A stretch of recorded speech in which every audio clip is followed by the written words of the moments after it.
Hey guys, welcome back to Andy's Dinosaur Reviews, and today we are going to take a look at yet another of these Beasts of the Mesozoic Ceratopsian Series figures.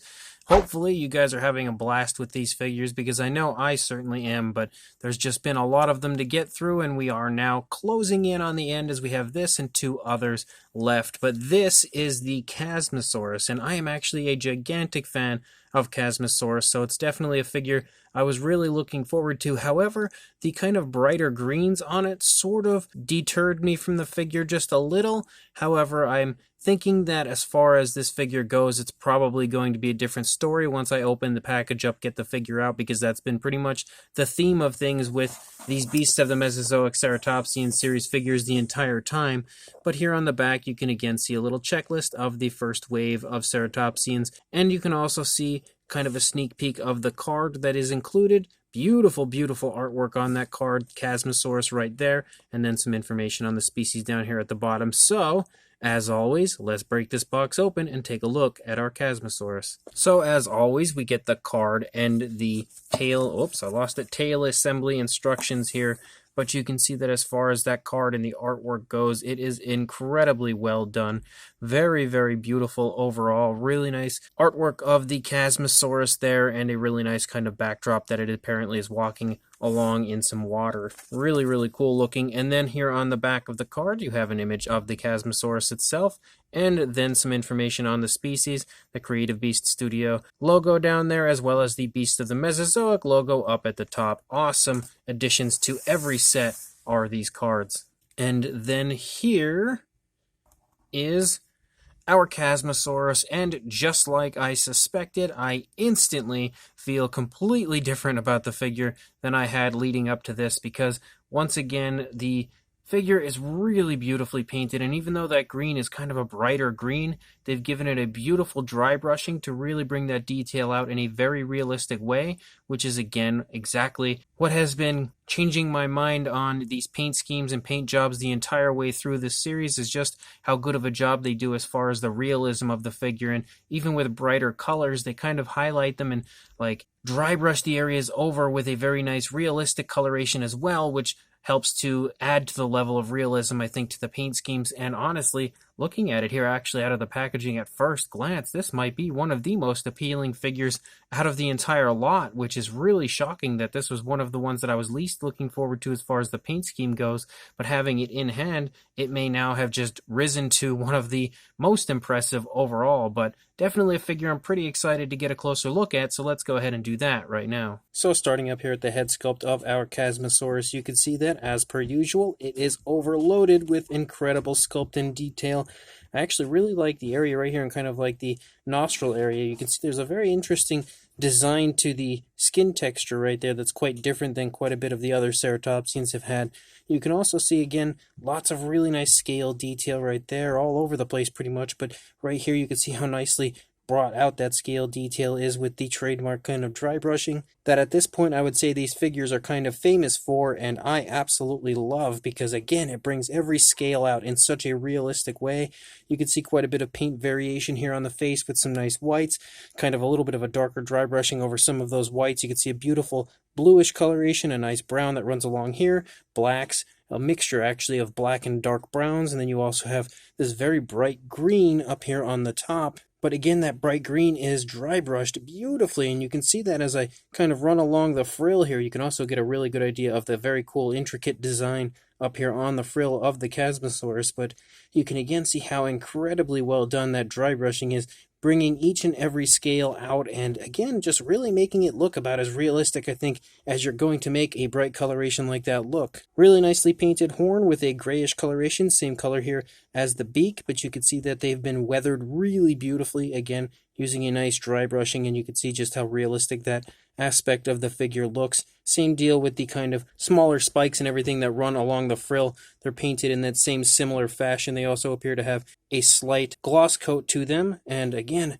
Absolutely gorgeous paintwork. I love the design up here. That is so flashy, but again, so realistic, and it's all beautifully applied. Really, really nice and naturally applied. Very nice detailing here in the eye area of the Chasmosaurus. You can see that eye is painted to perfection, very strategically placed and beautifully glossed, given that very realistic eye shine as always. The jaw is articulated, which actually can open really, really wide. I probably shouldn't have opened it that wide, but you can see on the inside of the mouth, we actually have like a light pink coloration, almost like a peach, I would say, or like a flesh tone, and that as well looks really, really cool. Very nice gloss coat used inside the mouth of the Chasmosaurus as well. You can also kind of see the teeth and everything back there, but it's a little mouth. You can't see it too well, but it's definitely there. You can see how nicely that jaw articulates really beautifully. Moving back here into the neck region, you can see a nice mixture of like whites and blues, blacks and browns, lots of color variation going on, some more incredible scale detail, and just generally like some movement shown here in the neck, as you can kind of see some movement in the skin right there. Really nice detailing here on the back of the frill, beautiful scale detail, and again, beautifully dry brushed, just like every other area of the figure seems to be. And you can also see that they've given the back of the frill a little design with some of those darker and lighter browns. Again, that's one thing that I can really commend the Beasts of the Mesozoic line for, is making sure that even the backs of the frills of their figures look really good, and most companies don't usually seem to do that. They just kind of add a little paint and maybe move past the back of the frill, but not David Silva and the Beast of the Mesozoic, really, really going the extra mile continuously. You can see some larger scaling up here on the top of the dinosaur, as well as some scoots that show up here and there, some nice ridges that run down the spinal column. Again, really gorgeous dry brushing across the top here, kind of darkening that really bright green in a very, very realistic way. Then you also have this white stripe that runs down here, and then we have a nice mixture of blacks and browns. It almost looks like there's just like black creeping through in certain areas, but then there's this very nice dark brown, but then there's also like a kind of a border of black that circles this brown here that runs along the edge of it. There's just so much paint variation, it's insane.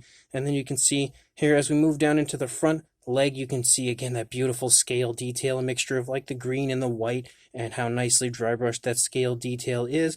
Really, really nice muscle tone shown within that front leg. Gorgeous foot sculpt as well. It's really bright currently due to the light kind of shining off of that brighter white coloration. The nails are painted really nicely as well with a grayish coloration and given a very nice realistic gloss coat as always. You can see some nice scale detail here on the underside, as well as a little bit of movement again in the skin area of the Chasmosaurus. The hip bone is really beautifully elaborated right there, as is the musculature in the thigh and calf region. And again, that scale detail looks great. As we move down into the lower part of the leg, you can see some more of that brighter green highlighting the leg, mixing with that white, looking really, really cool.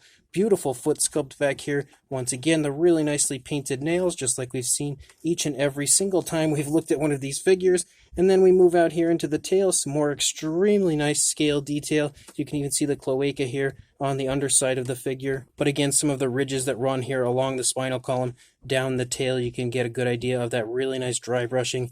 And again, some more variations of colors as we move down into the underside of the tail. You can see a little bit of a larger scaling here to the underside as we run up the entire stomach region of our Chasmosaurus. You can even see the throat actually right there, which is really, really cool to see. And then looking at the opposing side, again, you're not really going to see much difference, of course, onto this side as opposed to what we had seen on the previous side, because this being an articulated dinosaur, it shows up in a neutral position, and it is up to you to then display it and position the figure however you would like. But that being said, that also shows you that this side is incredibly well done in every possible way. Man, these figures are just ridiculously awesome. Like, these are next level awesome. This is pretty much the type of figure that I, as a collector, have been dreaming about for years and years, ever since the Resaurus figures when they had those really cool articulated dinosaurs.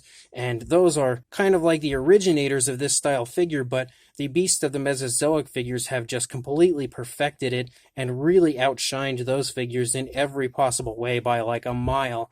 And you can see that again each and every single time we look at one of these figures. There's just like, I don't know that there are any more impressive ceratopsian figures on the market than what you are seeing here from these Beasts of the Mesozoic figures. They are about as top of the line as you're probably ever going to find, and that really is, again, a huge compliment for David Silva and this line. And this Chasmosaurus is just gorgeous in every way like every single figure has been so far. And then as far as articulation goes, we have the articulated jaw, which we've already seen previously when we were up there taking a closer look at the figure. And then we have articulation in the neck in two different areas. Right here, you can see how smoothly that articulation in the neck works. That works really, really well, giving you the options of looking up, down, left, right, pretty much anywhere you would like. Then you have articulation in the shoulder area, as well as the elbow, and then in the wrist. And again, some of these might be a little bit stiff because I haven't moved it around really at all yet, aside from whatever you saw in the actual review. You also have articulation here in the midsection of the Chasmosaurus, the hip area right here, then in the knee, which is a little bit stiff right there, but you can see it going. Once you move it around a few times, it actually loosens up pretty quickly. And then you can also see articulation in two different spots down here in the ankle area, and then articulation in the tail, which actually can swivel. So lots and lots of articulation. As far as the size goes on our Chasmosaurus, for a length, you are looking at about the 10¼ inch range, or about 26 centimeters in length. And then for a height, actually, let's try to position the Chasmosaurus up a little bit better right there so we can get a more accurate height, I think, on the figure. But for a height to the top of the frill, you are looking at about closing in on 5¼ inches, or about 13½ centimeters. For a size comparison, there is Mr. Papo T-Rex, the Attack Pack Colovosaurus, and Robert Muldoon from the Mattel Jurassic World toy line, next to our Beast of the Mesozoic 1/18th scale Ceratopsian Series Chasmosaurus. And you can see next to these figures that, just like every Ceratopsian so far, it is pretty darn big. It's not the biggest for sure of this line. It's not even close to the biggest, but it is still a really nicely sized figure overall. And I'm not going to bring in every one of the Ceratopsians that we've looked at so far, but here is the Styracosaurus to kind of give you an idea of what the size is roughly in comparison to another of the Ceratopsians in the line. We'll probably bring the entire line in on the last review, but this one, again, hopefully will help to give you yet another idea of what the size is of this beautiful Chasmosaurus. So this 1/18th scale Beast of the Mesozoic Ceratopsian Series Chasmosaurus is awesome. It's kind of like the sleeper hit for me, because this is one of the few figures in the line that I wasn't super psyched about, which is weird because I love Chasmosaurus. And on top of absolutely adoring Chasmosaurus, it's actually been one of my favorite Ceratopsians since I was a kid. I don't know, something about that frill, it just always really attracted me to this figure and always made me kind of want to have Chasmosaurus figures in my collection. But when I was a kid, I never had any because they really weren't available. I mean, there weren't really any companies making Chasmosaurus figures that I can recall back when I was a child. So the fact that, actually, that still follows through today. There's not really any companies that produce them that I can even think of off the top of my head. And if there are, there's like Collect Day, which their version isn't really all that great.